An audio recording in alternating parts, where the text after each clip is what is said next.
झंडे दिखा रहे हैं। आज भी मेरी नजर उतारी नीमच ही, काले झंडे दिखाते हैं, वहां काला टीका लगाती है, तो ऐसे काले झंडे बताए तो मेरी नजर ही उतारी। सही है ना हटा जी?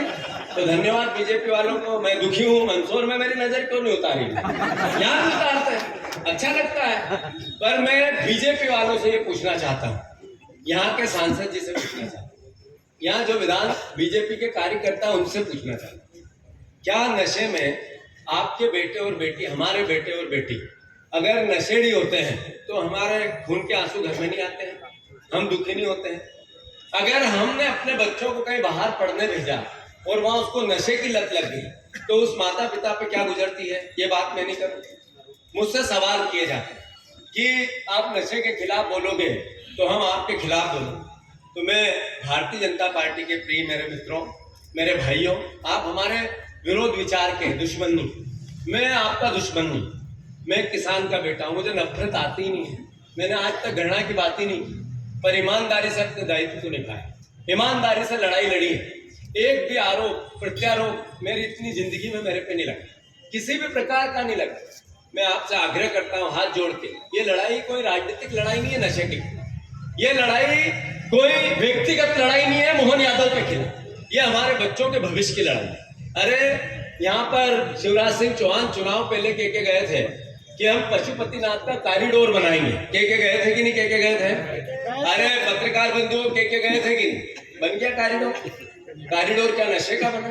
आप देखो अलीराज, वहां से गुजरात शराब जाती है अवैध, झाबुआ वहां से गुजरात शराब जाती है अवैध, फिर रतलाम वहां से गुजरात शराब जाती है अवैध, मंदसौर यहाँ से प्रतापगढ़ व्यापार होता है, नीमच वहां से प्रतापगढ़ व्यापार होता है। आखिर आपने पशुपतिनाथ का कॉरिडोर तो नहीं बनाया, आपने नशे का कॉरिडोर बना दिया इस क्षेत्र को। मैं गलत कह रहा हूं तो बताओ, अरे मैं गलत कह रहा हूं तो बताओ। अगर ये बात मैं नहीं करूं तो कौन? अभी आज ये देवड़ा जी हमारे यहीं के विधायक हैं, मंत्री बने, क्षेत्र की जनता को अच्छा लगता है कि हमारा विधायक मंत्री हो, वो भी वित्त मंत्री, आबकारी मंत्री, उप मुख्यमंत्री। आज एक लिस्ट जारी हुई जिसमें आबकारी अधिकारी बदल दिए। किसने बदले? मोहन यादव। क्या हमारे आबकारी मंत्री जिससे सिग्नेचर हुए उस पर? बिल्कुल भी नहीं, केवल नाम के मंत्री, सिर्फ नाम। सीधे नशे के व्यापार में 5वीं मंजिल वल्लभ भवन का हस्तक्षेप होता है, बीच में सब हलो। तो आखिर ये लड़ाई मैं नहीं लड़ू तो कौन लड़े? मैं नहीं लड़ी तो कौन लड़े? ये आज क्या है, ये ऑर्डर निकले, मैं लेके आया हूं। ये जब मैं मंदसौर नीमच के दौरे पे था, रतलाम के दौरे पे था, तभी क्यों बदले गए ये अधिकारी एकदम से? इसका क्या लॉजिक? ये तो समझ में आता है मुझे। ये जब मैं लड़ाई लड़ने की बात, अभी आज की अदालत पे इंटरव्यू देके आया नाटा जी, वहां पर मोहन यादव जी ने आज की अदालत पे क्या बोला? हमारे मुख्यमंत्री इतने विद्वान, धार्मिक बातें करते हैं, भोलेनाथ, महाकाल, ये घड़ी वो घड़ी, वेद पुराण, सब बहुत ज्ञानी है, पर उन्होंने वहां बात क्या की कि कांग्रेस के अध्यक्ष जब नशे के खिलाफ बात करते हैं तो मुझे बयान देते हैं तो उनका रात की जो चढ़ जाती है वो सुबह उतरती नहीं है, इसलिए देते हैं। ये आज की अदालत में बोला हूं। हमारे मुख्यमंत्री, आपकी समझ पे शर्म आती है हमें। अरे आप अपनी विजन बताते इतने बड़े मन से आज की अदालत से, तो मध्य प्रदेश फक्र महसूस करता। आप हमारे मुख्यमंत्री हो, हमारे सर के ताज हो, चोरी के मुख्यमंत्री हो, पर प्रदेश के मुख्यमंत्री हो, आपका सम्मान करना हमारा दायित्व है। पर आप आज की अदालत में मेरे को नशेड़ी बताते हो, तो मैं आपसे पूछना चाहता हूं, आदरणीय मोहन यादव जी, मैं आपको चुनौती देता हूं, आपका सम्मान भी करता हूं, मेरा और आपका दोनों का नार्को टेस्ट करा लें।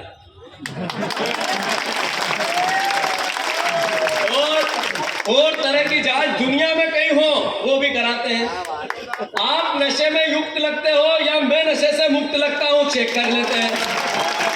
अगर मेरे में कोई भी नशे का किसी भी प्रकार का व्यसन मिल जाए तो मैं राजनीति से पद त्याग दूंगा और आप मुख्यमंत्री बने रहना। जाओ, आपको मैं पद त्यागने का नहीं बोलता हूं, पर हिम्मत करना मुख्यमंत्री जी कि आप आपका नार्को टेस्ट करा लो। मैं करूंगा आपके साथ अपना नार्को टेस्ट कराऊंगा, वचन देता हूं इस बात का। केवल कुछ भी गुमराह करना लोगों को, झूठ बोलना, नफरत फैलाना, घृणा फैलाना। बहनों को जीतू पटवारी ने अपमान कर दिया। अरे मेरी 2 बेटियां हैं, मेरी मध्य प्रदेश की बहनों को चढ़ो, क्या ये विपक्ष का दायित्व नहीं है कि ये बात उठाए? ये मेरा दायित्व नहीं है कि ये बात करो? अगर इस पर आप मेरे को काले झंडे दिखाओ, मेरे पे हमला करवाओ, मेरी हत्या करने का प्रयास करो, तो अगर इससे नशा मिटता हो तो मोहन यादव जी धन्यवाद आपको, भारतीय जनता पार्टी धन्यवाद आपको। मैं अनुरोध करता हूँ, हमारा भाई था घनश्याम धाकड़, कहाँ है यहाँ पे वो, जिसकी जनता पार्टी की पुलिस थी, पीट पीट कर थाने में उसकी हत्या कर, यही भारतीय जनता पार्टी के लोग थे। हमारा वो ईश्वरलाल भाई आया क्या, ब्लॉक अध्यक्ष आया है, कहाँ है वो, नीचे चले गए, उसको पीट पीट के मारा, ये भारतीय जनता पार्टी के लोग थे ना। ऐसे कई परिवार के लोगों को आप मारते हो और फिर आपका हित होता है तो लोगों को गुमराह करते हो। हम विपक्ष के हैं, बिल्कुल नहीं डरेंगे, एक कदम पीछे नहीं हटेंगे, सच और सत्य के लिए लड़ेंगे। लड़ोगे कि नहीं लड़ोगे? मेरा आप सबसे अनुरोध है कि मोहन यादव ने